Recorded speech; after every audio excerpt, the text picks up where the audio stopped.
All right, so Oregon is no stranger to fires that devastate cities and towns. Just 4 years ago, the Almeda Fire swept through southern Oregon. There's some video of it there. It destroyed roughly a third of the town of Talent, along with the town of Phoenix and parts of Medford and Ashland. 11 people were killed in the fire, and it burned thousands of homes and other buildings. Okay, so joining us on the phone now live, we have the mayor of Talent, Oregon, Darby Ayers-Flood. She was mayor during that 2020 fire as well.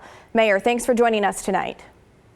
Yeah, I wish it was under better circumstances. Very sad, very sad.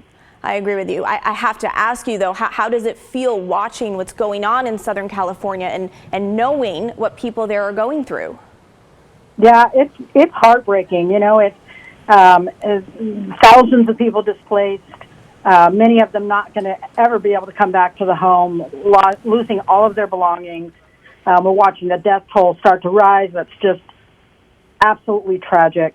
And, you know, and then the first responders get exhausted. They're heroic. There's not enough people. The high winds, the running out of water. It's almost just like the fire we had down here in Southern Oregon. So I understand you have family in California. Do you know if they're safe? Yeah, we've been in touch since this started, and they are safe. But you know, what many of the folks who are safe are finding themselves, you know, hosting people who are displaced and being evacuated. So everybody's involved.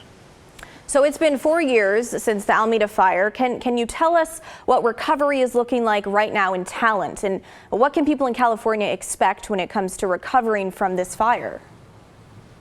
You know, just days after the fire here in the Almeda, after the Almeda Fire in Talent, we had some leadership come up from Paradise, California, who said, you know, it's going to be a full 10 years. And we just didn't want to believe it. But that is exactly what we're seeing here. And it's a 10-year recovery process. The first couple of years are just about housing and transitional housing and shelter. But boy, when you start turning to your community for the rebuild, it's a long haul. Yeah, sounds like a long road ahead. Well, thank you, Mayor, for sharing your insight with us tonight. We appreciate it. Thank you.